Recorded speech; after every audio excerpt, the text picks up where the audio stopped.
Hello students, मैं Ajayta lecturer mechanical engineering government polytechnic college Ajmer से आप सभी का स्वागत करती हूँ।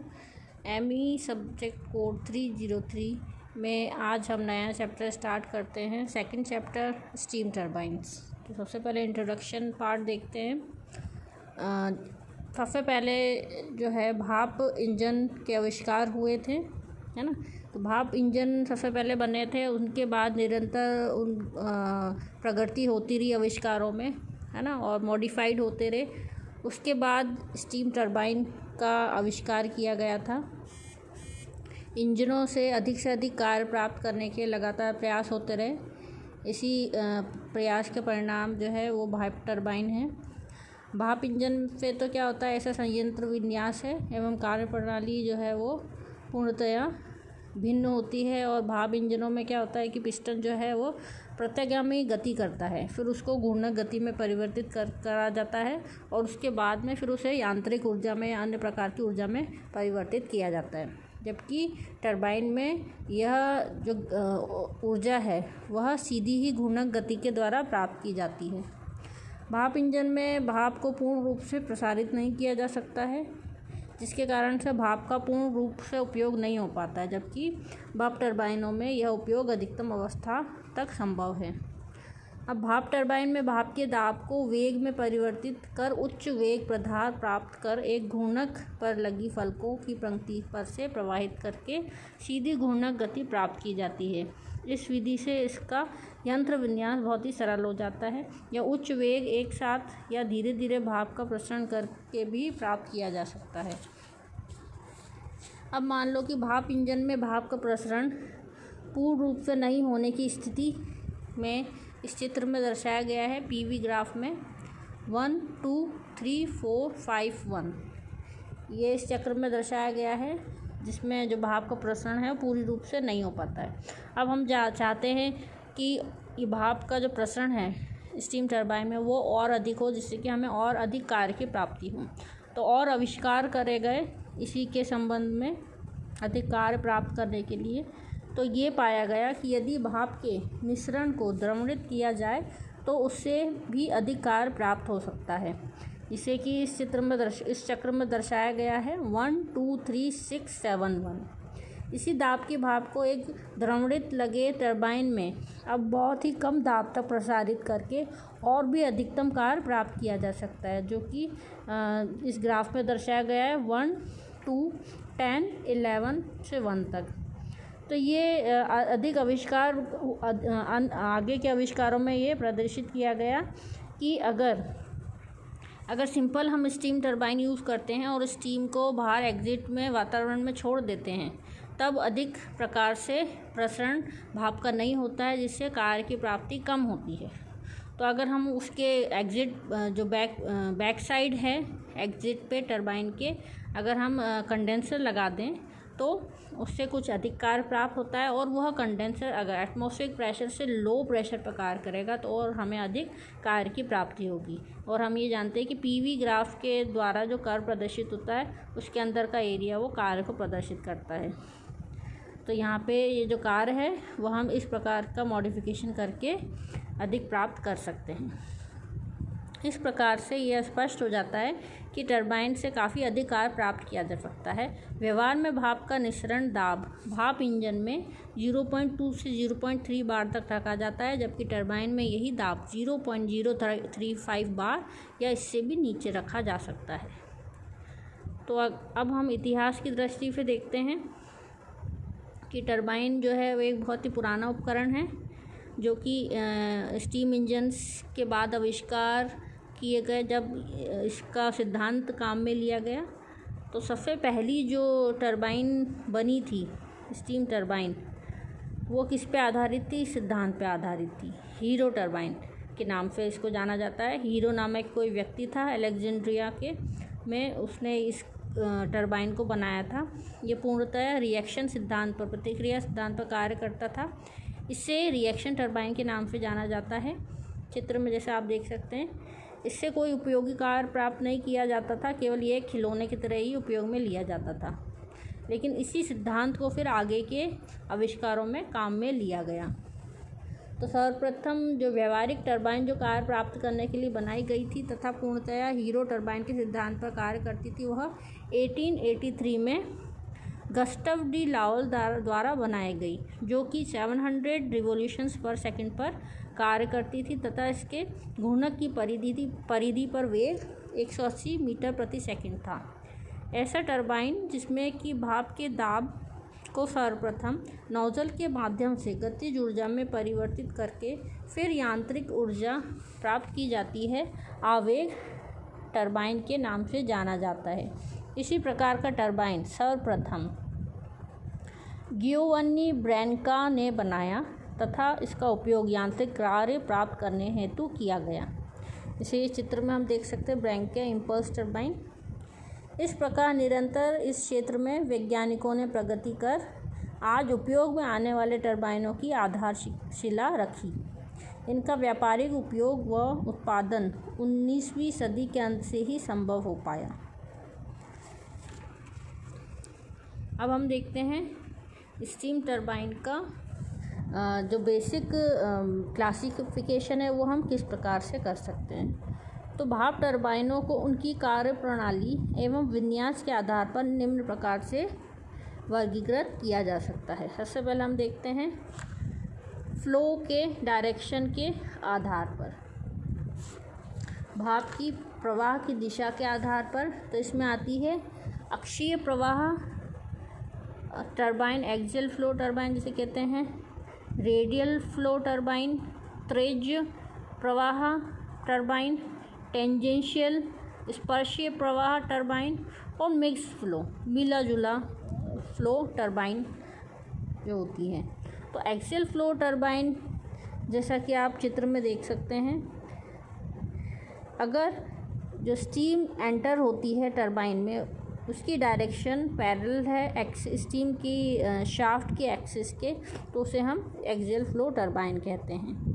जबकि रेडियल फ्लो टरबाइन में जो रेडियल डायरेक्शन में ब्लेड्स के रेडियल डायरेक्शन में मतलब एक्सिस के परपेंडिकुलर डायरेक्शन में स्टीम फ्लो करती है, आउट करती है, तो उसे हम रेडियल फ्लो टरबाइन कहते हैं। टेंजेंशियल फ्लो टरबाइन के अंदर ब्लेड्स से स्पर्श होती हुई निकल जाती है स्टीम, तो उसे हम टेंजेंशियल फ्लो टरबाइन कहते हैं। मिक्स फ्लो मतलब मिला जुला रूप, स्टीम जो है वो कई प्रकार से अंदर कई डायरेक्शन में अंदर फ्लो करती है टरबाइन के और अलग डायरेक्शन में निकलती है, तो वो मिक्स फ्लो टरबाइन कहलाती है। फिर आता है भाप की क्रिया के आधार पर way of energy conversion, energy किस प्रकार से कन्वर्ट हो रही, किस प्रकार से हम यांत्रिक ऊर्जा प्राप्त कर रहे हैं। तो इसके आधार पर दो मेन वर्गीकरण हैं, एक तो आवेग टरबाइन और दूसरा है प्रतिक्रिया टरबाइन। आवेग टरबाइन जो होता है वह भाप का पूर्ण प्रसरण एक नोजल में किया जाता है जो कि स्थिर होते हैं। इसमें जो भाप की दाब ऊर्जा को उसकी गतिज ऊर्जा में परिवर्तित कर दिया जाता है। इस उच्च वेग की भाप को एक रोटर की परिधि पर लगे हुए फलकों पर टकराया जाता है, जिससे कि वेग परिवर्तित होता है। वह गतिज ऊर्जा जो है वो रोटर को घुमाने और शैफ्ट पर यांत्रिक कार्य प्राप्त करने के लिए उपयोग में आती हैं। तो इसमें बेसिकली आवेग के कारण से मैकेनिकल वर्क प्राप्त होता है। रिएक्शन टरबाइन जिसे प्रतिक्रिया टरबाइन कहते हैं हिंदी में, इसमें भाप का कुछ आंशिक प्रसरण जो स्थिर फलकों पर होता है तथा शेष प्रसरण चल फलकों पर होता है ना। तो इसमें मिश्रण होता है, काइनेटिक और पोटेंशियल एनर्जी दोनों एनर्जी का एक मिश्रण होता है। वह मिश्रित रूप से रिएक्शन से प्रतिक्रिया से जो ब्लेड्स हैं उन पर थ्रस्ट लगता है और ब्लेड्स जो हैं वो घूमने लग जाती हैं और रोटर घूमने से शाफ्ट पे हमें यांत्रिक ऊर्जा प्राप्त होती है। कंपाउंडिंग के आधार पर, कंपाउंडिंग हम जानते हैं कि जो स्टीम टरबाइन होता है उसके अंदर ब्लेड्स लगी हुई होती हैं रोटर पे। तो ब्लेड्स की जो पद होती हैं स्टेजेस, डिफरेंट स्टेजेस पे अगर हम स्टीम का एक्सपांशन करते हैं, एक स्टेज होती है जिसमें एक मूविंग ब्लेड की रो होती है और एक फिक्स ब्लेड की रो होती है। फिक्स ब्लेड जो होती है कभी उनको नोजल भी कहते हैं, नोजल की तरह वो कार्य करती हैं। या फिर दिशा प्रदर्शित करने के लिए स्टीम को। तो एक स्टेज मतलब कि एक रो से प्रवाहित होती है, स्टीम एक्सपांड होती है, उसके बाद में दूसरी स्टेज में जाती हैं। दूसरी स्टेज मतलब कि ऐसी कई स्टेज, मल्टी स्टेज हो सकती हैं। तो अलग अलग स्टेजेस पे स्टीम का एक्सपांशन होता है पदों में, तो उसे हम कंपाउंडिंग कहते हैं।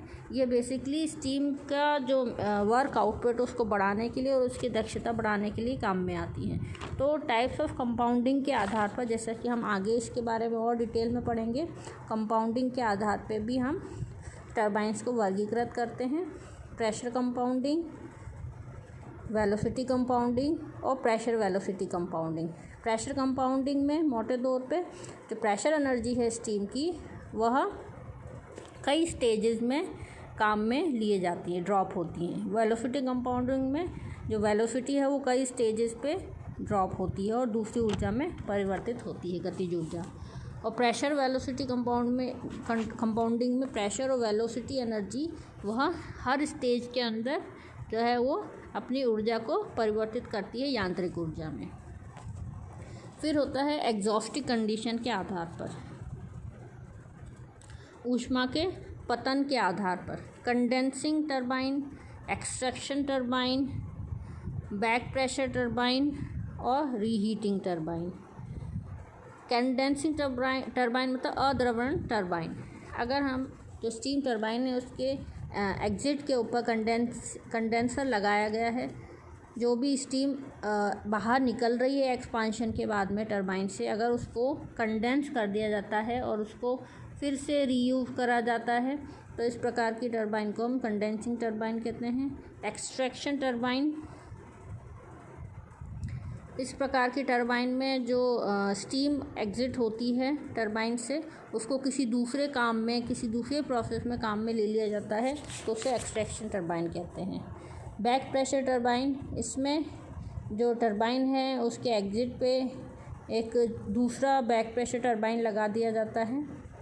रीहीटिंग टरबाइन, इसमें स्टीम टरबाइन के बीच में से किसी पॉइंट पर स्टीम को एक्सट्रैक्ट करके ब्लीड करवा के और बॉयलर में रीहीटर में वापस से एग्जॉस्ट गैसेस की सहायता से रीहीट करके फिर से उसी पॉइंट पे जहाँ से एक्सट्रैक्ट करी थी उसी पॉइंट पे वापस से स्टीम टरबाइन के अंदर छोड़ देते हैं स्टीम को रीहीट करके। तो ऐसा हम स्टीम के टरबाइन की एफिशिएंसी को, दक्षता को बढ़ाने के लिए करते हैं।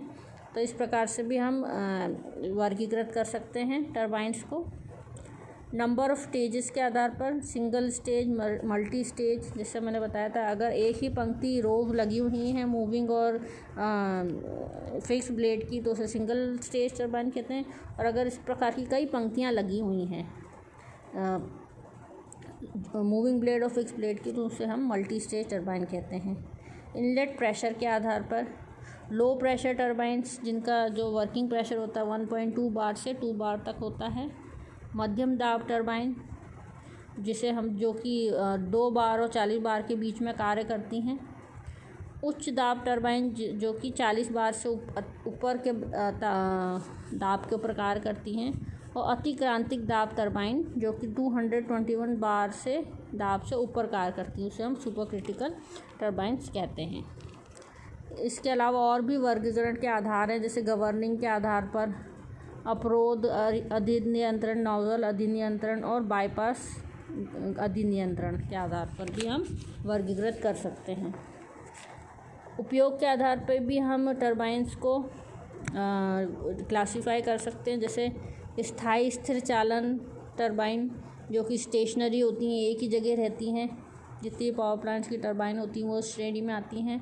चर गति टरबाइन मतलब ऐसी टरबाइन जो कि मूवेबल होती हैं, एक जगह से दूसरी जगह हम उसको मूव कर सकते हैं। लोकोमोटिव टरबाइन, जैसा कि जितनी भी रेल इंजन्स वगैरह में लगी हुई होती हैं वो टरबाइंस। नाव टरबाइंस जो नाव में होती हैं, जितने भी मैरीन ड्राइव्स होती हैं, शिप्स बड़े बड़े होते हैं, उनमें लगी हुई जो टरबाइंस होती हैं नाव टरबाइंस के नाम से जानी जाती हैं। तो इस प्रकार से हम स्टीम टरबाइंस को क्लासिफाई कर सकते हैं। अब यूजेज क्या हैं स्टीम टरबाइन के, तो बेसिकली जो मेन यूज़ हैं वह पावर प्लांट्स में होता है, थर्मल पावर प्लांट्स में स्टीम टरबाइन्स का। बॉयलर से पानी को भाप में परिवर्तित करके सुपर हीटेड स्टीम को स्टीम टरबाइन में एक्सपांड कराया जाता है। उससे यांत्रिक कार्य प्राप्त होता है और उस यांत्रिक कार्य से जो है जनरेटर अटैच होता है शाफ्ट से और उस यांत्रिक कार्य को इलेक्ट्रिक एनर्जी में कन्वर्ट किया जाता है। तो मेन बेसिक जो यूज़ है स्टीम टरबाइन का वो पावर प्लांट्स में होता है। इसके अलावा भी कई जगह पे स्टीम टरबाइन्स का उपयोग होता है जहाँ पे कार्यकारी तरल भाप होता है और किसी रूप में हमें स्टीम की जो थर्मल एनर्जी ऊष्मा ऊर्जा होती है उसको किसी न किसी दूसरे कार्य के अंदर किसी दूसरी ऊर्जा में परिवर्तित करना होता है। वहाँ पे हम स्टीम टरबाइन का यूज़ करते हैं।